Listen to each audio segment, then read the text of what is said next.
Notre Père qui es aux cieux, nous sommes honorés aujourd'hui de pouvoir te donner gloire et de sentir la puissance du nom de Jésus. Nous sommes heureux de faire partie de ta famille sur la terre qui respecte et vénère le nom de Jésus-Christ. Nous voulons aujourd'hui t'adorer en son nom. Aide-nous bénir par la présence de ton Saint-Esprit, tandis que nous te rendons ce culte. Amen. Amen. J'ai la voix un petit peu prise ce matin. J'espère qu'elle va tenir jusqu'au bout.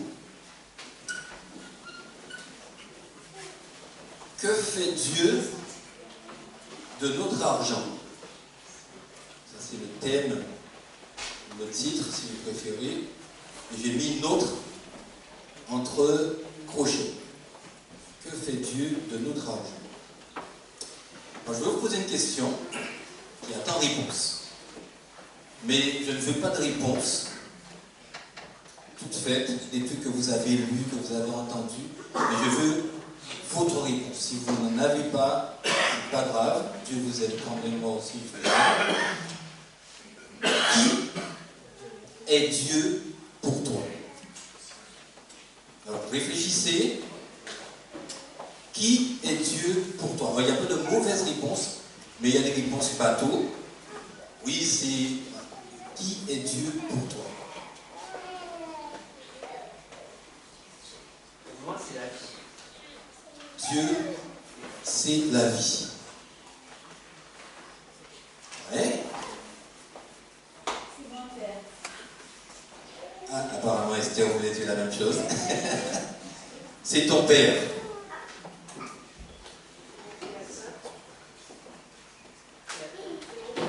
Mon créateur. C'est la personne avec qui je peux. Ouais, tu peux tout lui confier. Aux Antilles, quand on parle de quelqu'un qui est important,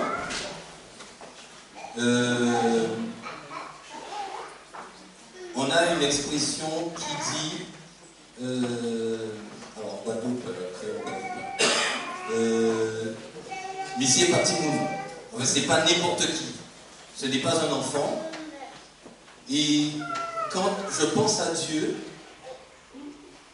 je l'imagine effectivement comme un père, donc proche, mais comme le dit Matthieu 6, notre Père qui est aux cieux. Il reste quand même Dieu. Dans le psaume 50, que je vous invite à lire avec moi, donc c'est un très beau psaume, donc je vais le lire assez vite, mais réfléchissez et écoutez bien. Donc c'est Dieu qui prononce un jugement, donc c'est Asaph qui a écrit, psaume 50, le Dieu des dieux, le Seigneur a parlé. Son appel retentit sur la terre, du lieu où le soleil se lève, jusqu'au lieu où il se couche. À Sion, cité admirable de beauté, Dieu paraît, resplendissant de lumière. Et donc, essayez d'imaginer qui est ce Dieu et comment il se présente. Qu'il vienne, notre Dieu, qu'il ne tarde pas ou qu'il ne garde pas le silence. Un feu dévorant le précède, autour de lui, l'ouragan se déchaîne. Dieu convoque les cieux là-haut et la terre pour juger son peuple. Il dit, rassemblez-moi les personnes qui me sont fidèles, qui font alliance avec moi par un sacrifice solennel. Que les cieux le proclament, le Seigneur est juste. Le Dieu qui juge, c'est lui. Mon peuple, écoute, j'ai à te parler. Église de Limoges, je t'adresse un avertissement. Moi, Dieu, je suis ton Dieu. J'ai des reproches à te faire, mais ce n'est pas pour tes sacrifices. Tu n'as d'ailleurs jamais cessé de m'en offrir. Je n'irai pas prendre un taureau chez toi, ni des boucs dans tes enclos. Car toutes les bêtes des forêts et les animaux sur les montagnes sont à moi par milliers. Je connais tous les oiseaux des montagnes, et le gibier est à ma disposition. Si j'avais faim, je n'aurais pas besoin de te le dire, puisque le monde entier est à moi, avec tout ce qu'il contient. Vais-je manger la viande des taureaux et boire le sang des boucs? Offre-moi plutôt ta reconnaissance à moi, ton Dieu. Et tiens les promesses que tu m'as faites, à moi, le Très-Haut. Et quand tu seras dans la détresse, appelle-moi et je te délivrerai et tu me célébreras. Mais Dieu déclare aux méchants: à quoi bon réciter mes décrets, parler de l'engagement que tu as pris envers moi, alors que tu n'acceptes pas les reproches, que tu rejettes ce que je dis? Quand tu vois un voleur, tu prends son parti. Et tu te joins à ceux qui commettent l'adultère. Tu te laisses aller à dire du mal des autres. Tes discours sont un tissu de mensonges. Tu prends position contre ton prochain. Tu traînes dans la boue ton propre frère. Voilà ce que tu fais. Et tu voudrais que je ne dise rien? T'imagines-tu que je suis comme toi? Je te tiens pour responsable. Je vais tout étaler sous tes yeux. Vous qui voulez m'ignorer, comprenez bien ce que j'ai dit. Sinon, je vous mettrai en pièces, sans que personne m'en empêche.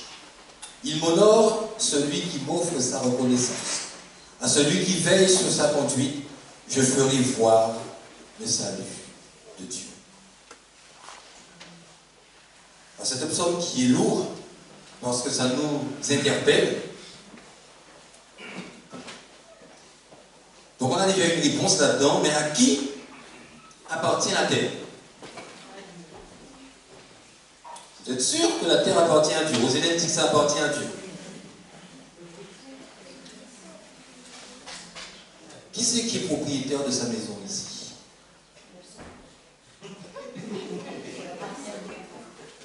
Vous avez dépensé de l'argent, vous avez travaillé, vous avez payé un acte de propriété. Vous avez un bout de terrain, vous cultivez la terre, c'est votre maison. Et Dieu est en train de vous dire là ce matin, dans le psaume 24, c'est au Seigneur qu'appartient le monde avec tout ce qu'il contient, votre jolie maison avec votre piscine, la terre avec ceux qui l'habitent. C'est lui qui a fixé au-dessus des mers, qui l'a fixé et la maintient au-dessus des flots. Donc en gros, ce que vous avez payé pour avoir, oui, qui a. Oui, c'est vrai, parce que c'est lui qui a fait les cieux et la terre. Donc, ma maison, lui, Amen. Donc, ce que j'achète avec mon argent ne m'appartient pas. Alors, l'État nous a bien fait comprendre ça. Que rien n'est vraiment à nous. On l'achète et puis on paye des impôts dessus toute notre vie. Alors, qu'est-ce que nous possédons réellement? Alors, il n'y a pas de piège dans mes questions, les amis. Quand il y a un petit piège, je le précise. Qu'est-ce que nous possédons réellement? La vie? Oui.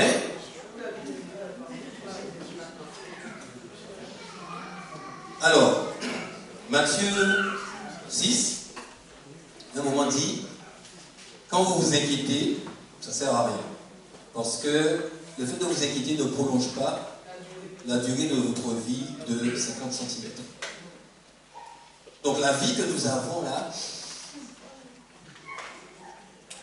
n'est pas à nous. Alors, 1 Chronique 29.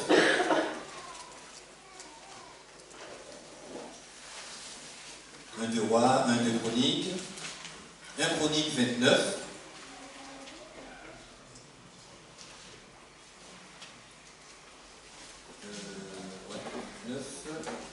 Verset 11. Donc c'est David qui prie. Magnifique prière d'ailleurs. Et il dit, à partir du verset 11, c'est à toi, Seigneur, qu'appartiennent la grandeur, la puissance, la splendeur, l'éclat et la majesté. Oui, dans les cieux et sur la terre, tout t'appartient. Seigneur, car tu es le roi, le souverain maître de tous les êtres. La richesse et la gloire viennent de toi, qui domine sur toutes choses. Tu possèdes la force et la puissance. Tu détiens le pouvoir d'élever et de fortifier qui tu veux. C'est pourquoi notre Dieu, nous te louons et nous proclamons ton nom qui est admirable. Je ne suis rien. Mon peuple n'est rien. Ce n'est pas à nous-mêmes que nous avons le pouvoir, par nous-mêmes que nous avons le pouvoir de t'offrir ces dons. Nous avons tout reçu de toi et nous ne pouvons t'offrir que ce qui vient de toi. Et moi je trouve ça lucide de la part de David de reconnaître que tout ce que j'ai, tout ce que je suis, je l'ai emprunté. Nous ne possédons rien en propre. Nous sommes venus nus, comme dit Job, et nous repartons habillés. Mais on ne sait même pas qu'on est habillé parce que... Alors il y a des personnes qui mettent des bijoux, qui mettent des vêtements, le cantique préféré, la Bible préférée. Ça sert à rien, les amis. Si on habille les morts, c'est parce que ça fait joli, parce que c'est normal. Mais on a beau se disputer, se déchirer entre frères et sœurs pour le morceau de terrain que papa nous a légué, quand on va partir, le terrain va rester là.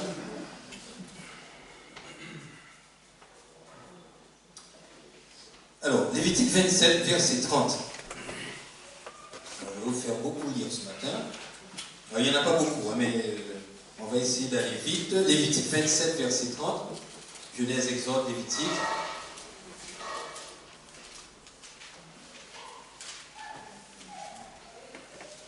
Lévitique 27, verset 30.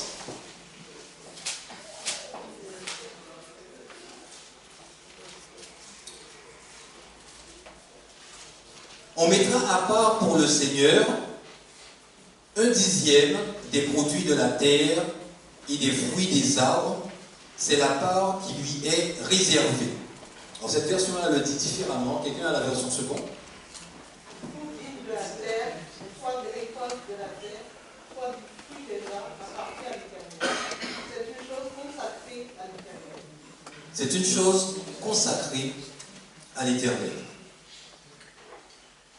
À l'époque des Lévites, on amenait dans le sanctuaire des ignames, des patates douces, des fruits, tout ce qu'ils avaient planté. Les premiers fruits, c'était à l'Éternel, mais aussi 1/10 pour que les prêtres puissent manger. Ils n'avaient pas reçu en partage de territoire, et donc du coup, c'était les autres tribus qui en avaient reçu, qui cultivaient pour que les prêtres puissent avoir de quoi se nourrir. Mais à qui appartiennent les dîmes? Alors vous n'avez pas lu le texte. Vous avez déjà décroché. Toute dîme de la terre et des fruits des arbres est réservée au Seigneur de l'univers.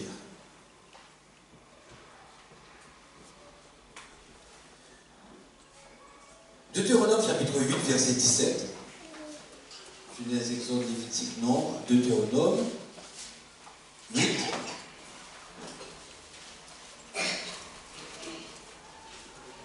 Versets 17 et 18.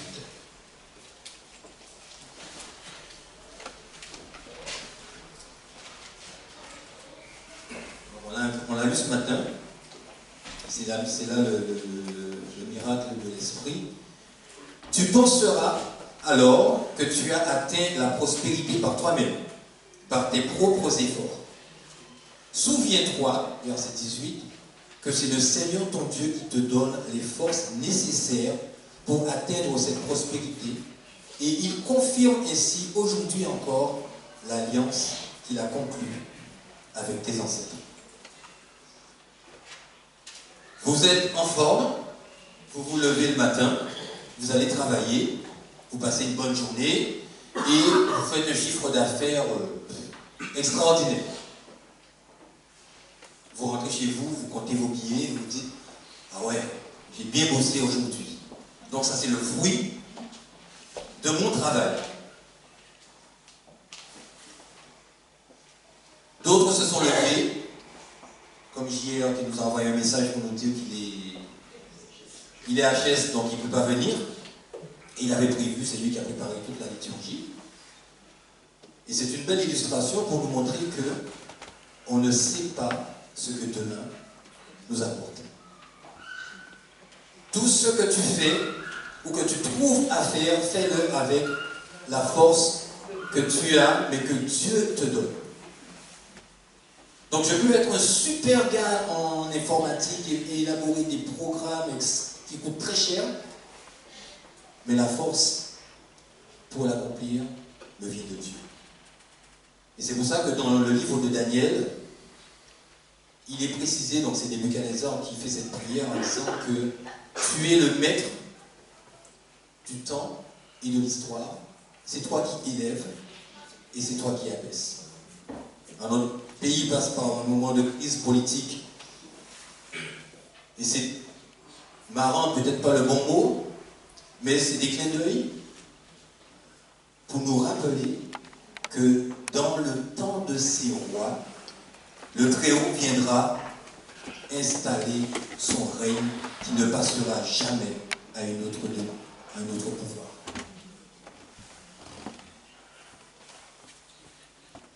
Alors peut-être que vous vous posez la question, alors vous avez compris qu'on fait des révisions, c'est pour l'examen final.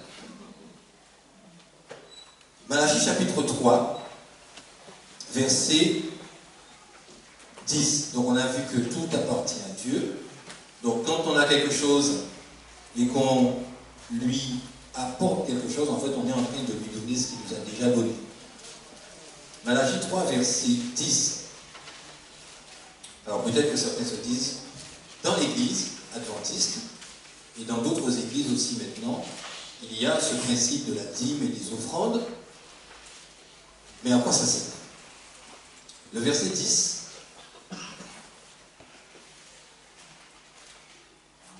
alors c'est vrai que dans Malachie, en fonction de la Bible que vous avez, c'est pas pareil.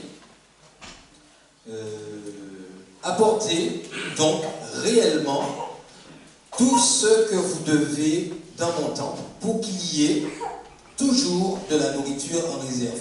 Mettez-moi à l'épreuve à ce sujet, moi le Seigneur de l'univers, vous verrez bien que j'ouvrirai pour vous les vannes des cieux et que je vous comblerai de bienfaits. Donc apportez à la maison du trésor les dîmes et les offrandes pour qu'il y ait de la nourriture. Donc les dîmes et les offrandes servent à soutenir l'œuvre qui se fait dans l'Église. Alors quelqu'un m'a dit une fois, ouais mais ça c'était avant. 1 Corinthiens chapitre 9, versets 13 à 14, 1 Corinthiens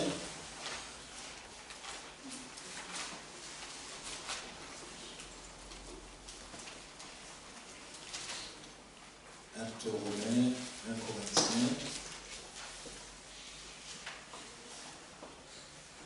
1 Corinthiens 9.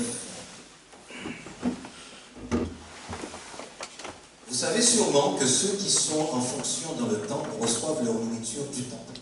Et que ceux qui se présentent, donc ils présentent les sacrifices sur l'autel, reçoivent leur part de ces sacrifices.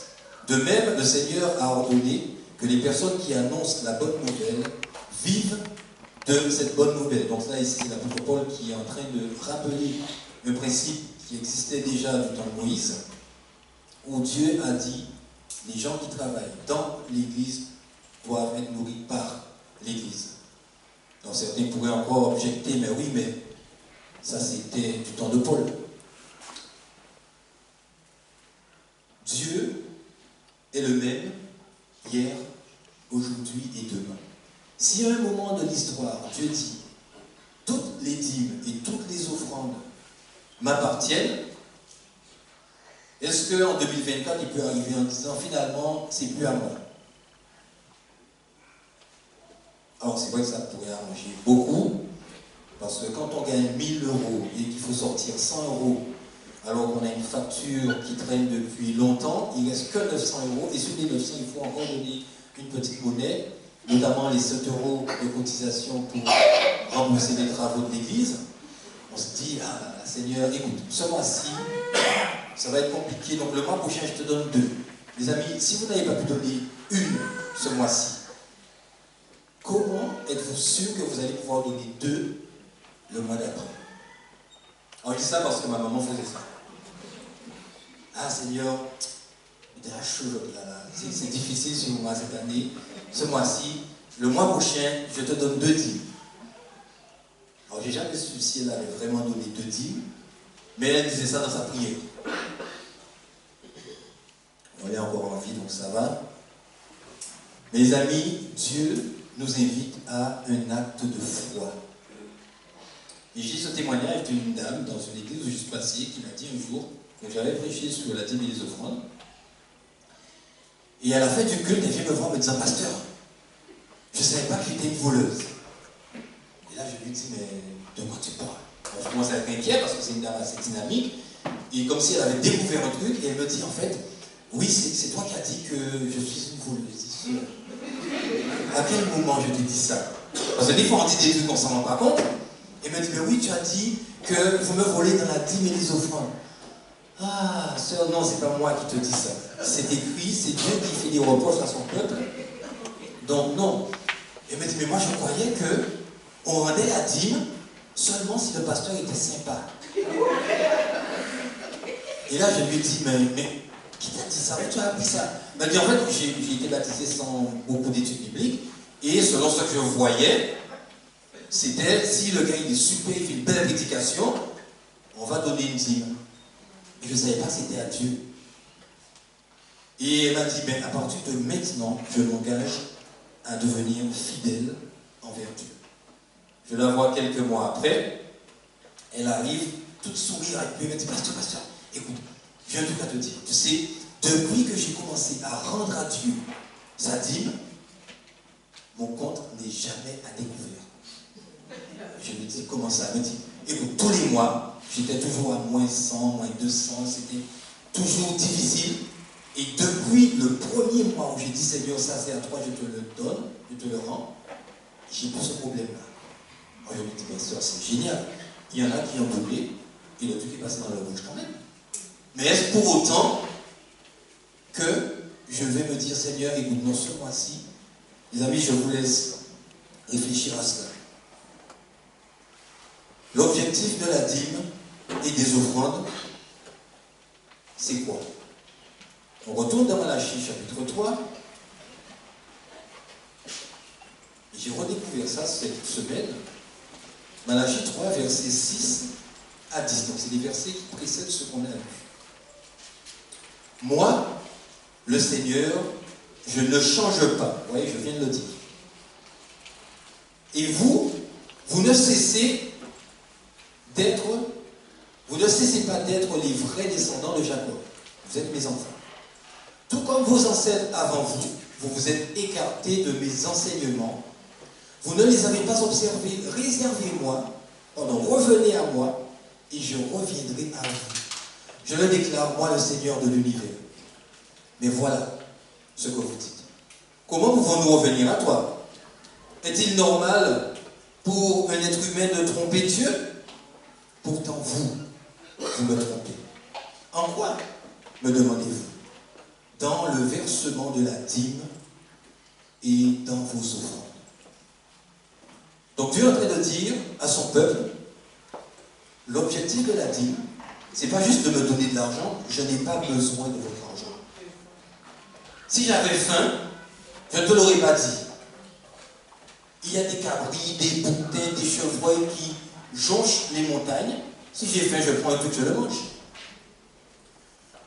Mais si je mets ça en place, c'est pour que toi, tu reviennes vers moi. Pour que tu te rappelles que je suis Dieu et que tout ce que tu as, tu me le dois. Et c'est grâce à moi que tu restes en vie. Et là, vous allez me dire, oui, mais pasteur, les bénédictions de Dieu qui sont attachées à l'obéissance et à l'observation de sa loi, c'est quoi? Alors, on va vite faire partir dans Deutéronome chapitre 28. Et là, vous pouvez aller voir un imprimeur et essayer d'imprimer ces versets-là pour les accrocher dans vos maisons. de manière à inspirer celles et ceux qui entrent chez vous. Alors vous avez déjà, moi et ma maison, nous servons l'Éternel, c'est très bien. Les promesses de Dieu sont vraies. Quand Dieu dit quelque chose, les amis, il est fidèle pour accomplir cette chose-là.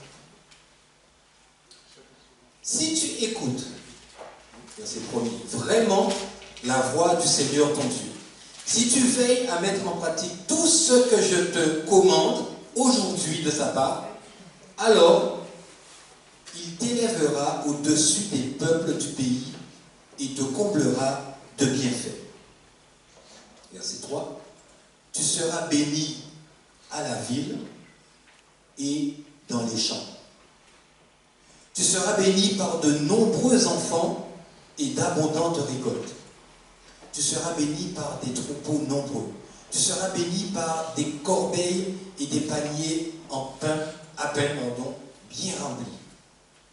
Pain au raisin, pain au chocolat, pain au beurre. Tu seras béni quand tu entres et quand tu sors aussi. Vous entrez dans une entreprise, vous êtes une bénédiction pour cette entreprise.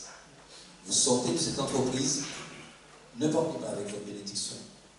Vous pouvez la laisser parce que Dieu va vous donner le double. Mon petit frère a été licencié parce que quelqu'un était jaloux de lui. Et il a été raconté au patron que monsieur Mathieu fait n'importe quoi, etc. Donc le patron, sans aller le voir, l'a convoqué en lui disant, écoutez, à partir de demain, vous ne venez plus. Elle dit, mais il se passe quoi? Qu'est-ce qui se passe? Oui, on m'a dit que vous prenez dans la caisse, vous volez des trucs. Elle dit, moi, mais non, mais monsieur, vous me connaissez depuis longtemps. Comment vous pouvez croire ce qu'on vous dit? Le gars, il n'a rien voulu savoir. Il rentre chez lui et il dit à sa femme, ouais, j'ai licencié monsieur Mathieu aujourd'hui. Et sa femme lui dit, pourquoi? Elle dit, ben, voilà, on m'a dit qu'il a fait ceci, il a fait cela. Et sa femme lui a dit, est-ce que tu t'es rendu compte que depuis que tu as embauché ce monsieur, ton chiffre d'affaires a doublé? Dans le même mois, et tu te sépares de quelqu'un qui t'a apporté autant, je pense que tu devrais réfléchir avant. Bon, entre-temps, mon frère avait déjà trouvé du travail, il s'est mis à son compte, et le bouche à oreille a fait qu'il avait trop de clients, il est obligé de refuser.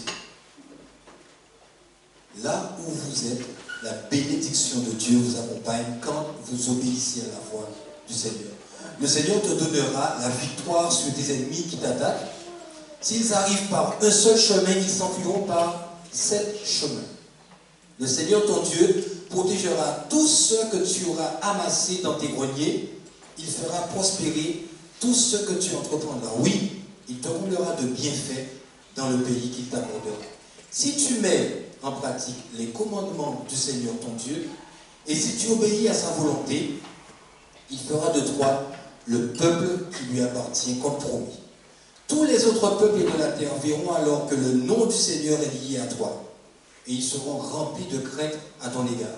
Le Seigneur accroîtra tes biens dans le pays qu'il a promis à tes ancêtres de te donner. Tu auras de nombreux enfants, tes bêtes auront de nombreux petits, et tes récoltes seront abondantes. Pour toi, le Seigneur ouvrira les cieux où il garde l'eau comme un trésor, afin de faire pleuvoir sur vos terres en temps voulu, de faire prospérer tout ce que tu entreprendras. Tu n'auras pas besoin d'emprunter de l'argent. Au contraire, c'est toi qui en prêteras à de nombreux peuples. Le Seigneur te mettra au premier rang et non au dernier. Tu seras toujours en haut et jamais en bas. Si tu mets en pratique tout ce que je te commande aujourd'hui de la part du Seigneur ton Dieu. Ne t'écarte en aucune façon des paroles que je te transmets pour rendre un culte à d'autres dieux. Ça, les amis, c'est ce que Dieu s'engage à faire pour nous. On veut la santé, on veut le bonheur, et Dieu me dit, j'ai tout ça pour toi. Viens prendre. Mais on ne peut pas s'approcher de Dieu n'importe comment. On ne peut pas dire, écoute Seigneur, tu sais, j'aime bien ce petit truc-là, là. Je sais que ce n'est pas exactement ce que tu veux, mais alors peut-être demain. Et ça je vous l'ai déjà dit, lorsque le Saint-Esprit vous parle et qu'il vous dit, laisse ça, c'est pas bon pour toi. Et que vous dites, ok, je sais que c'est pas bon, mais je laisserai ça demain. C'est un choix délibéré que vous prenez de continuer à vivre dans le péché. Et ça, c'est dangereux, les amis. Parce que si votre souffle de vie vous est enlevé à ce moment-là, c'est terminé. Alors, si je choisis de ne pas rendre à Dieu ce qui est à lui, en disant, c'est ma main qui m'a donné ça, c'est par mon pouvoir que je l'ai acquis, il y a la suite, à partir du verset 15. Par contre, si tu n'obéis pas au Seigneur ton Dieu, si tu ne mets pas en pratique tous ses commandements et ses lois que je te communique aujourd'hui de sa part, alors il t'infligera les malheurs que voici. Tu seras maudit à la ville et dans les champs. Maudits seront tes oreilles et tes paniers, tes corbeilles et tes paniers à pain. Maudits seront ta descendance, tes récoltes, tes troupeaux, etc., etc. Toutes les bénédictions se transforment en contraire. Et je pense que vous êtes comme moi, vous préférez les bénédictions. Vous préférez quand ça marche, quand ça se passe bien. Et Dieu nous dit, choisis de faire alliance avec moi. Choisis d'être fidèle. Moi, je m'engage à être avec toi et à te donner tout ce dont tu as besoin. Et je termine avec juste cette citation que j'ai trouvée dans Jésus-Christ, à la page 671. Toute vraie obéissance procède du cœur. Le Christ mettait tout son cœur dans ce qu'il faisait. Si nous le voulons, il s'identifiera tellement avec nos pensées et nos aspirations. Il rendra notre cœur et notre pensée tellement conformes à sa volonté qu'en lui obéissant, nous ne ferons que suivre nos propres impulsions. La volonté épurée et sanctifiée trouvera son plus grand bonheur à le servir. Quand nous connaîtrons Dieu comme il est possible de le connaître, notre vie deviendra une obéissance continuelle. Si nous apprécions le caractère du Christ, si nous sommes en communion avec Dieu, le péché nous deviendra odieux. Samedi dernier, Patrick nous a rappelé que nous vivons les temps qui sont les derniers. On a l'exemple de beaucoup de personnes qui ont vécu dans la Bible, qui ont été fidèles à Dieu à un moment et qui se sont écartés avec nous. Et on a vu tout de suite les conséquences. Samson, tant qu'il restait fidèle à Dieu, tout ce qu'il entreprenait marchait. Avec une mâchoire d'âne, il a exterminé 1000 Philistins. À l'heure où les gens cherchent des super soldats, ils n'ont pas compris que c'est l'onction de l'esprit qui donne la puissance. Et quand Samson s'est éloigné de Dieu, il a été capturé. Si nous voulons que la puissance de l'Esprit de Dieu soit en nous, soit avec nous, et nous accompagne partout, rachetons le temps. Prenons vraiment du temps tous les jours pour nous reconsacrer à Dieu. Le service de cette scène, justement, a aussi cette leçon. Quand je suis invité à prendre un repas avec quelqu'un, c'est que je suis en paix avec cette personne. Si vous invitez un ennemi, ou plutôt si votre ennemi vous invite à manger, imaginez, vous vous êtes pris la tête avec un voisin, il a crevé votre pneu, il a cassé votre pare-brise, il a vraiment malmené votre maison, et vous savez que c'est lui. Au-delà de la plainte que vous pouvez porter, le lendemain il vient chez vous, il vous dit, voisin, j'ai préparé un bon repas, est-ce que tu veux manger avec moi ce midi? Vous allez lui dire quoi? Ah, enfin le Saint-Esprit t'a visité, ok, je viens manger avec toi. Ou bien vous allez vous dire, je ne sais pas ce qu'il a mis dedans, si ça se trouve il veut se débarrasser de moi définitivement. Les amis, lorsqu'on invite quelqu'un, c'est en général qu'on est en paix avec cette personne. Ou, pour faire faire la paix, mais il y a déjà une démarche. Si Jésus vous invite à sa table et que vous acceptez son invitation, c'est que vous êtes en paix avec lui. Et en général, c'est annoncé, et Gladys fait ça très bien, que ça va prochain. Donc on a un petit deadline, une semaine pour faire la paix déjà entre nous, mais aussi avec Dieu.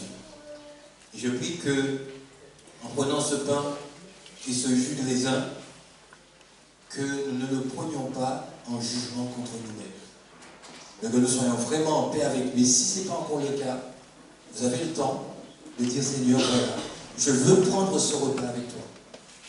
Mais je veux aujourd'hui m'engager à devenir fidèle dans les grandes comme dans les petites choses. Parce que je ne veux pas perdre mon salut. Et je veux déjà dès maintenant recevoir cette bénédiction dont tu parles. Et oui Seigneur, ce jour où tu quitteras le ciel avec tous les anges pour venir ici-bas pour nous ramener à la maison, c'est notre espérance, Père.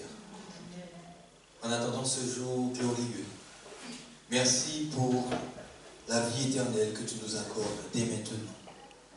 Père, nous voulons nous laisser toucher par ton Saint-Esprit, afin qu'il nettoie en nous tout ce qui n'est pas de toi, et qu'il nous permette, Seigneur, d'harmoniser nos vies avec celle du Christ.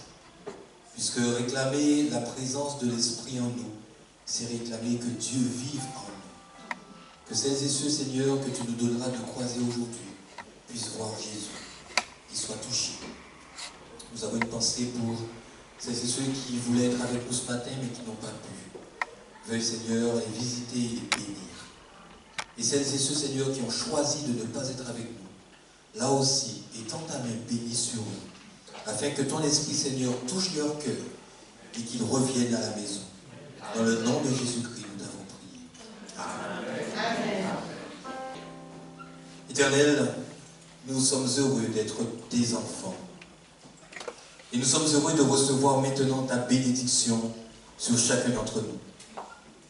Éternel, bénis-nous selon ta parole, selon ta promesse dans Deutéronome 28.